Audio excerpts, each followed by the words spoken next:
In this video, we're going to look at how you can add events to your schedule on OfferingTree.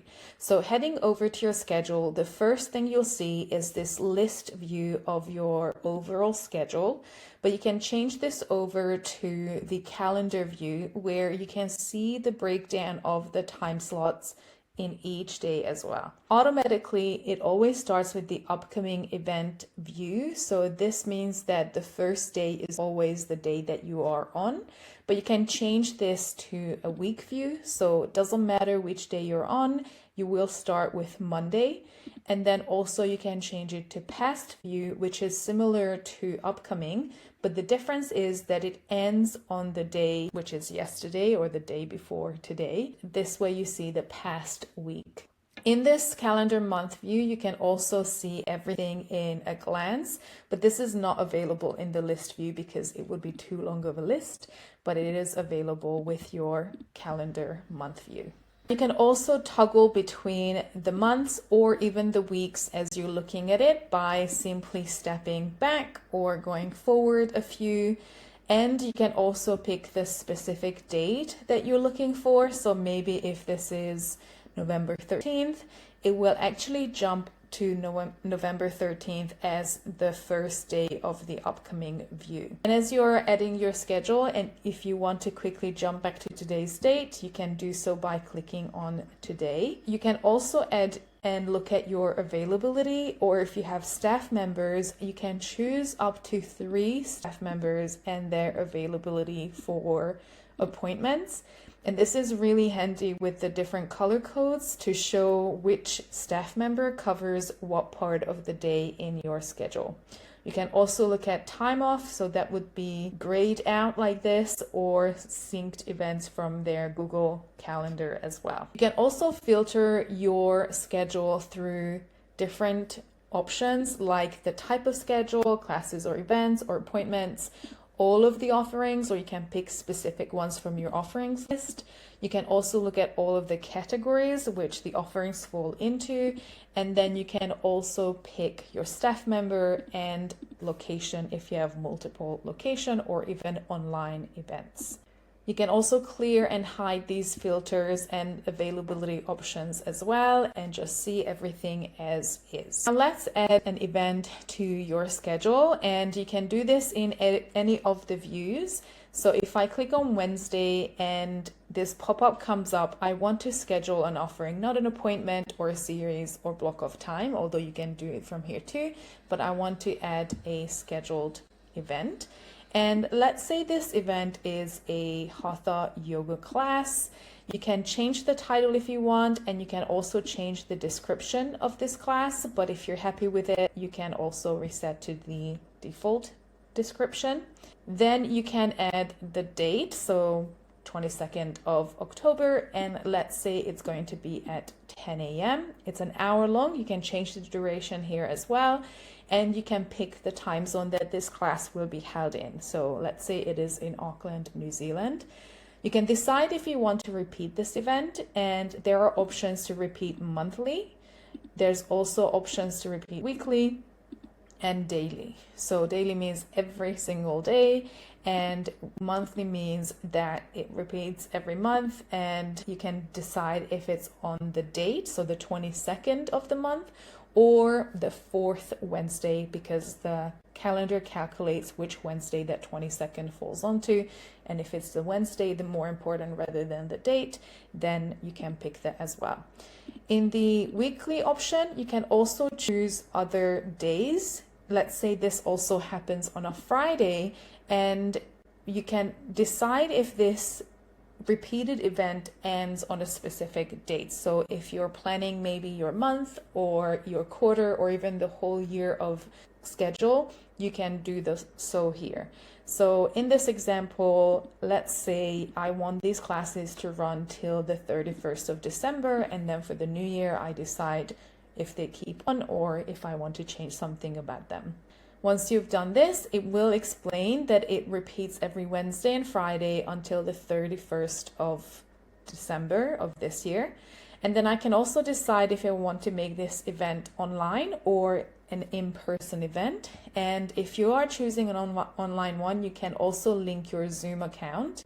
There's also an option to give your own stream. Also make this a private event. So this means that the event will only show up to clients who you share the link with, or if this offering is part of a package or a membership and they have that membership and are logged into your OfferingTree site, then they can see these events on the schedule. If you have the option to give staff members to your account, then you can also choose who's teaching this class. So maybe it's going to be Sophie, and this will show up on the scheduled event as well. You can add your location by typing in the address and then naming it the location that it will be called. So if you have multiple studios or multiple locations, you can add that here as well and name it whatever you wish it to be shown up on your schedule. And you can choose to allow clients to register for this event. That's our goal, that we can get people onto our schedule.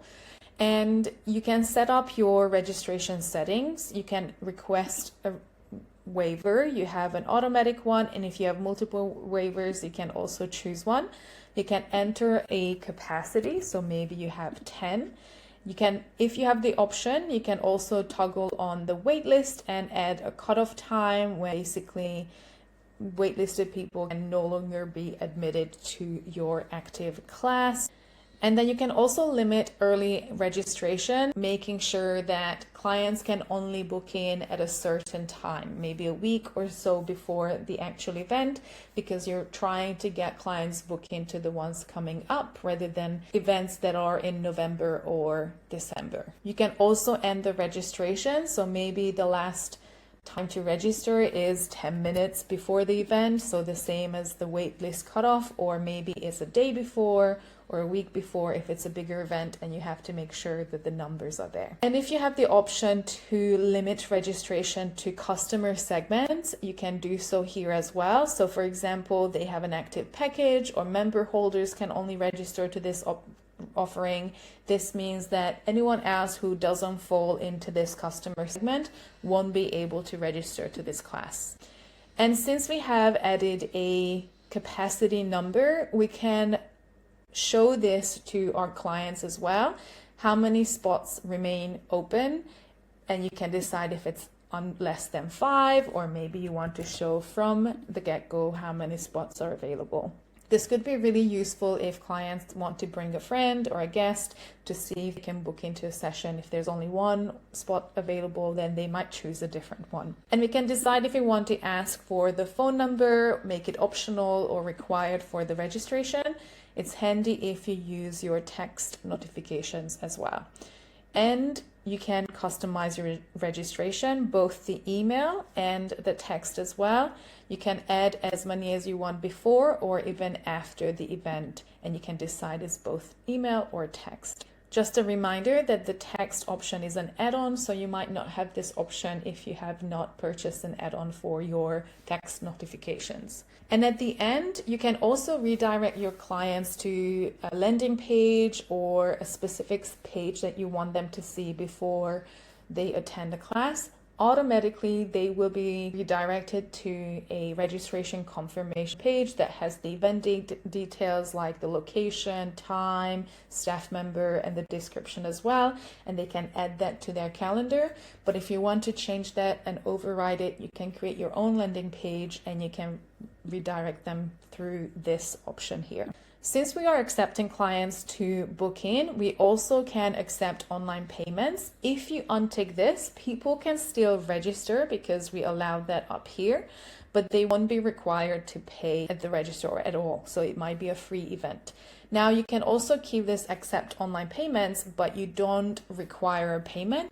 This means that they can pay maybe when they come to your studio and in the moment or after the session rather than before. You can also accept valid memberships or packages as payments. So if you have unlimited memberships or an intro offer, etc., you can choose that, and you can apply as many credits to be charged as you wish. So if it's only 1 credit from that package, then you would choose 1, and it's per person. So if they have the guest option, they may have to use 2 credits to book both of them in.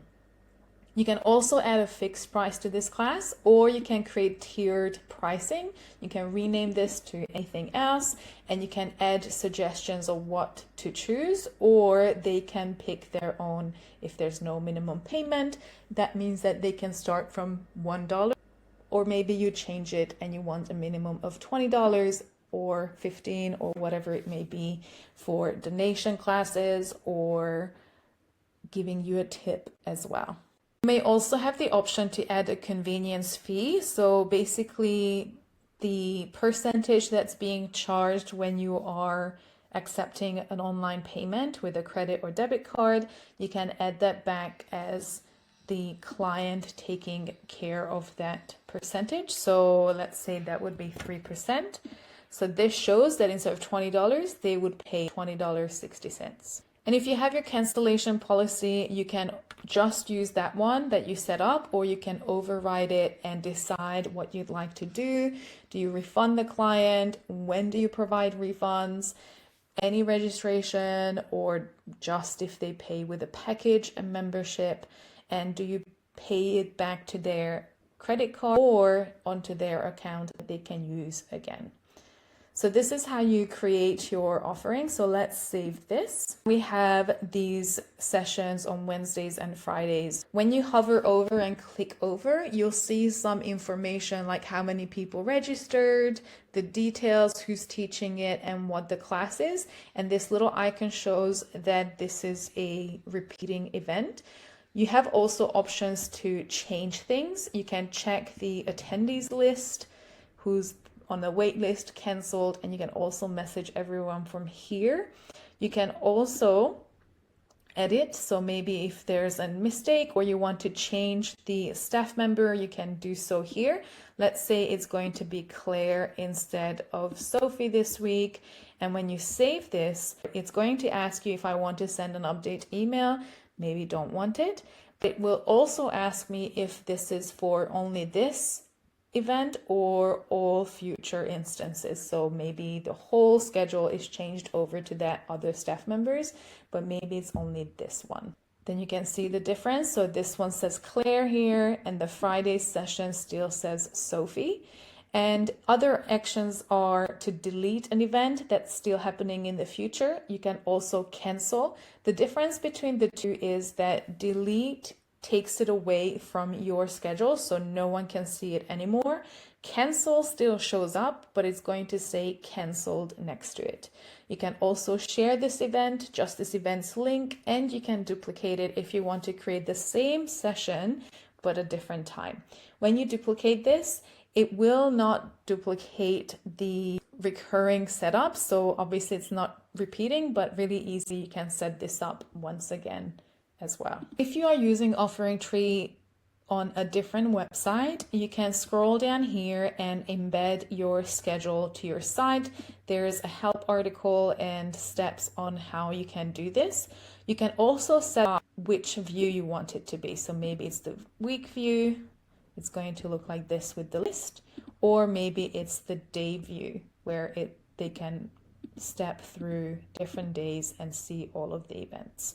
You can also pick which offerings you want to choose, which category, the staff members, location, and how many events you want to be displayed if it's going to be the upcoming events view. You can also add the schedule to your calendar. There are steps on how to connect your Google Calendar, your Apple or Mac calendar, and you can also copy it if you have Outlook or other calendar app. There are also some instructions down here that you can click through to help you connect everything seamlessly.